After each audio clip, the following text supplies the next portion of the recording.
ऐसे एक विलक्षण आचार्य पृथ्वीधर आचार्य की स्तुति जो है उन्होंने की हुई स्तुति भुवनेश्वरी की, उसमें उसका यह एक श्लोक है। कल्पादो कमलासो कमलासनोपि कलया विद्धः कयाचित् किल। कैसे? त्वां ध्यात्वांकुरयांचकार चतुरो वेदाश्च विद्याश्च ताः। कल्प के आदि में सृष्टि करनी थी तो ब्रह्मा जी बैठे थे, उनका कार्य है सृष्टि की। कैसे की?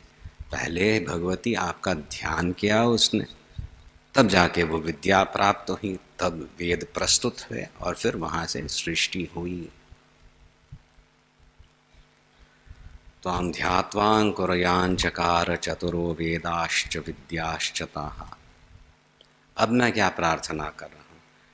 तन्मातर्ललिते प्रसीद सरलं सारस्वतं देहि मे यस्यामोदम उदीरयन्ति पुलकैः अंतर्गता देवताः। मुझे कोई सृष्टि तो करनी नहीं है, मुझे तुम्हारा अनुग्रह चाहिए, बस उसी की पिपासा है। तन्मातर ललिते प्रसीद, मुझ पे भी वैसे ही अनुग्रह करना जैसे ब्रह्मा जी पे किया था। किस लिए?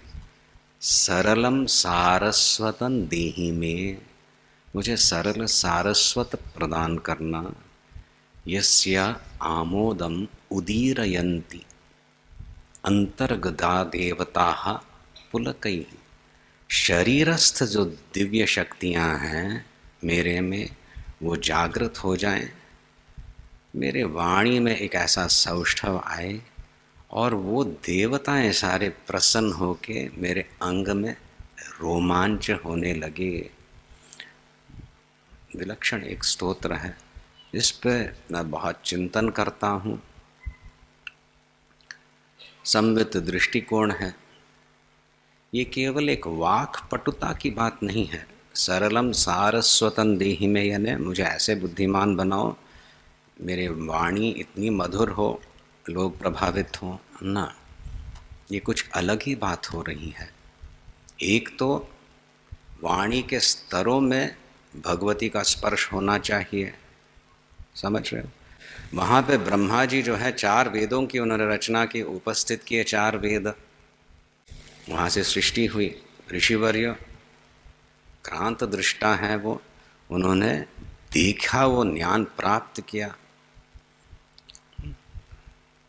उन्होंने कोई बैठ के मंत्रों को रचा नहीं, मंत्र दृष्टा है ऋषिवर्य। पर ये आचार्य फिर क्यों प्रार्थना कर रहे हैं? और वो स्तुति रूप से कर रहे हैं, और हमारे लिए भी वो प्रार्थना लागू होती है, सिद्ध होती है।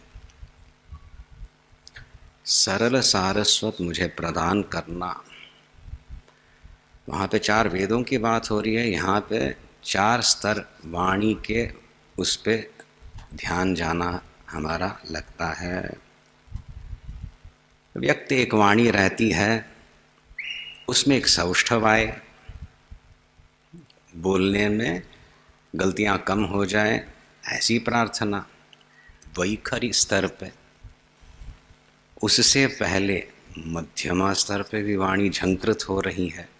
जब आप बिना ओठ हिलाए, बिना जिह्वा चलाए, और यहाँ पे कुछ ऐसे ऐसे न करते हुए, मुखारविंद में कोई विकार नहीं, फिर भी यदि एक मंत्र का या स्तोत्र का कुछ चिंतन कर सकते हो, तो हम कह सकते हैं आपका अभी जो लक्ष्य है, ध्यान, अटेंशन, कंसंट्रेशन, अटेंशन वाणी के मध्यमा के स्तर पे गया है। वहाँ पे फिर वो श्वास प्रश्वास की प्रक्रिया भी बदलने लगती है।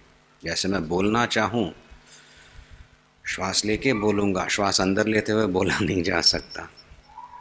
अब इन माध्यमों का बिना प्रयोग किए यदि कुछ वाणी का प्रयोग करना हो, तो फिर श्वास प्रश्वास की प्रक्रिया अलग ढंग से चलेगी, और फिर वहाँ पे वाणी सुदृढ़ होने लगेगी, और बस एकाग्रता पूर्वक मैं उस वाणी की धारणा कर पाऊँगा उस पे।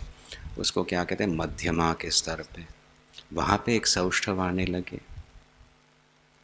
फिर जाके पश्यंती के स्तर पे बहुत गहराई में ध्यान की अवस्था में इसका अनुभव हो सकता है। उस समय बाहरी समय का वगैरह भान नहीं रहता। और फिर जाके वाणी जहाँ से उत्पन्न होती है, परावाणी कहते हैं, उस स्तर तक मुझे पहुँचाना, यह तात्पर्य है।